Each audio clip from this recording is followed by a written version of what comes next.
11वीं class political science part 2 करेंगे। स्वतंत्रता। स्वतंत्रता का सबसे पहले स्वतंत्रता क्या है, स्वतंत्रता का क्या अर्थ है। स्वतंत्रता का अर्थ, स्वतंत्रता शब्द को अंग्रेजी भाषा में लिबर्टी कहते हैं। लिबर्टी शब्द लैटिन भाषा के शब्द लिबर से निकला है, जिसका अर्थ है पूर्ण स्वतंत्रता अथवा किसी प्रकार के बंधनों का ना होना। इस प्रकार स्वतंत्रता का अर्थ है व्यक्ति को उसकी इच्छा अनुसार कार्य करने की स्वतंत्रता होनी चाहिए और उस पर कोई बंधन नहीं होना चाहिए।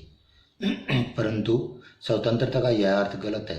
स्वतंत्रता का अर्थ, वास्तविक अर्थ यह है कि व्यक्ति पर अन्यायपूर्ण तथा अनुचित प्रतिबंध नहीं होने चाहिए, वरन उसे उन अवसरों की भी प्राप्ति होनी चाहिए जिनसे उसे अपना विकास करने में सहायता मिलती हो। हम स्वतंत्रता का अर्थ ये लगाते हैं कि हमें स्वतंत्रता का अर्थ यह है कि हम अपनी मन मर्जी से कोई भी कार्य कर सकें, लेकिन उसमें स्वतंत्रता के दो रूप हमारे को सामने आते हैं, सकारात्मक और नकारात्मक स्वतंत्रता। स्वतंत्रता दो प्रकार की होती है, सकारात्मक और नकारात्मक स्वतंत्रता। सकारात्मक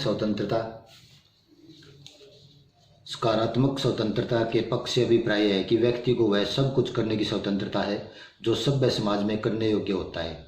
स्वतंत्रता के पक्ष का अर्थ प्रत्येक प्रकार के प्रतिबंधों का अभाव नहीं, अपितु अनैतिक, निरंकुश तथा अन्यायपूर्ण प्रतिबंधों का अभाव है। ये कहता है कि स्वतंत्रता का सकारात्मक रूप ये कहता है कि सकारात्मक स्वतंत्रता वो होती है जो कानून के दायरे में रह के हमें स्वतंत्रता प्राप्त हो। मतलब ये है कि स्वतंत्रता तो हमें ये भी है कि हम किसी को मारे पीटे, लेकिन वो स्वतंत्रता का नकारात्मक रूप होगा। स्वतंत्रता ये है कि हम स्वतंत्र रह के अपना विकास करें, ना कि हम दूसरों को हानि पहुंचाएं। तो इसका नकारात्मक स्वरूप यही है कि व्यक्ति को पूर्ण स्वतंत्रता होना और उसकी स्वतंत्रता पर कोई प्रतिबंध न होना। परंतु स्वतंत्रता का अर्थ यह सही नहीं है। यदि स्वतंत्रता पर प्रतिबंध न होगा तो समाज में अराजकता फैल जाएगी और समाज में एक ही कानून होगा जिसकी लाठी उसकी भैंस। इस प्रकार हम सकारात्मक और नकारात्मक स्वतंत्रता को समझते हैं। सकारात्मक स्वतंत्रता होती है वो स्वतंत्रता जो कानून के दायरे में रह के हमें कार्य करने की प्रेरणा देती है, जबकि नकारात्मक स्वतंत्रता वो होती है कि हम अपनी मन मर्जी से कोई भी कार्य करें, चाहे वो अच्छा हो चाहे बुरा हो, वो नकारात्मक स्वतंत्रता है। अब है स्वतंत्रता के प्रकार। स्वतंत्रता के अनेक प्रकार हैं। स्वतंत्रता के प्रकारों में सबसे पहले है प्राकृतिक स्वतंत्रता, नागरिक स्वतंत्रता, आर्थिक स्वतंत्रता, राष्ट्रीय स्वतंत्रता, व्यक्तिगत स्वतंत्रता, राजनीतिक स्वतंत्रता, धार्मिक स्वतंत्रता तथा नैतिक स्वतंत्रता। सबसे पहले है प्राकृतिक स्वतंत्रता। नंबर 1 है प्राकृतिक स्वतंत्रता। प्राकृतिक स्वतंत्रता के अंतर्गत ये माना जाता है कि व्यक्ति प्रकृति के अनुसार स्वतंत्र पैदा होता है। रूसो ने कहा भी है कि व्यक्ति, मनुष्य जो है वो स्वतंत्र पैदा होता है, प्रकृति ने उसको स्वतंत्र पैदा करती है, वो किसी का गुलाम नहीं होता। तो प्राकृतिक स्वतंत्रता है कि प्रकृति ने मनुष्य को स्वतंत्र पैदा किया है। प्रकृति किसी भी व्यक्ति के साथ भेदभाव नहीं करती। जल, वायु, पानी जो भी है वो सबको समान रूप से प्राप्त होता है, वो है प्राकृतिक स्वतंत्रता। दूसरा है नागरिक स्वतंत्रता। नागरिक स्वतंत्रता प्राकृतिक स्वतंत्रता से उलट है।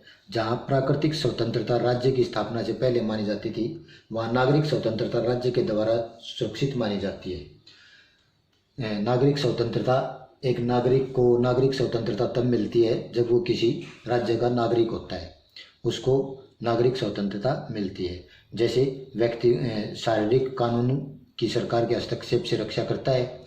बार्कर के अनुसार नागरिक स्वतंत्रता 3 प्रकार की होती है, शारीरिक स्वतंत्रता, मानसिक स्वतंत्रता और व्यवहारिक स्वतंत्रता। जिनमें ये तीनों समावेश करते हैं वो नागरिक स्वतंत्रता कहलाती है। आर्थिक स्वतंत्रता। आर्थिक स्वतंत्रता का अर्थ है कि व्यक्ति कोई भी रोजगार अपनी मर्जी से अपना सकता है, ये उसका जन्मसिद्ध अधिकार है, वो उसका आर्थिक स्वतंत्रता है। कोई भी मनुष्य कोई भी व्यापार वगैरह कर सकता है, ये उसके लिए आर्थिक स्वतंत्रता है। राष्ट्रीय स्वतंत्रता। राष्ट्रीय स्वतंत्रता का अर्थ है विदेशी नियंत्रण से स्वतंत्रता। जनता की राजनीतिक तथा नागरिक स्वतंत्रता तभी संभव है जब राष्ट्र स्वयं पूर्ण रूप से प्रभु संपन्न अथवा प्रजातांत्रिक अथवा लोकतांत्रिक होगा। अगर वो तानाशाही शासन होगा तो उसमें व्यक्तियों को स्वतंत्रता नहीं मिल सकती। जब राष्ट्रीय स्वतंत्र नहीं होगा तो व्यक्ति स्वतंत्र नहीं हो सकते।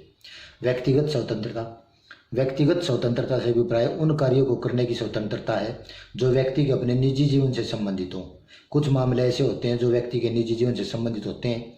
ऐसे कार्यों में कोई भी व्यक्ति दूसरे का हस्तक्षेप सहन नहीं करता, इसलिए उनको वो जो कार्य होते हैं उनको व्यक्तिगत स्वतंत्रता के अंतर्गत माना जाता है। राजनीतिक स्वतंत्रता, राजनीतिक स्वतंत्रता व्यक्ति के राजनीतिक जीवन को उन्नत और विकसित करने के लिए आवश्यक है। इसका अर्थ है कि व्यक्ति को जो राजनीतिक अधिकार प्राप्त हैं उनका यह स्वतंत्रता पूर्वक प्रयोग करे, वह कानून निर्माण तथा प्रशासन में भाग ले। प्रोफेसर लास्की ने कहा है, राजनीतिक स्वतंत्रता का अर्थ राज्य के कार्यों में सक्रिय भाग लेने की शक्ति से है। धार्मिक स्वतंत्रता, धार्मिक स्वतंत्रता का अर्थ है कि प्रत्येक व्यक्ति को उसके विश्वास के अनुसार किसी भी धर्म को मानने, पूजा पाठ करने का अधिकार प्राप्त होना चाहिए, बल्कि किसी के ऊपर कोई धर्म थोपा ना जाए। उसकी मर्जी हो वो धर्म वो अपना सकता है, वो होता है धार्मिक स्वतंत्रता।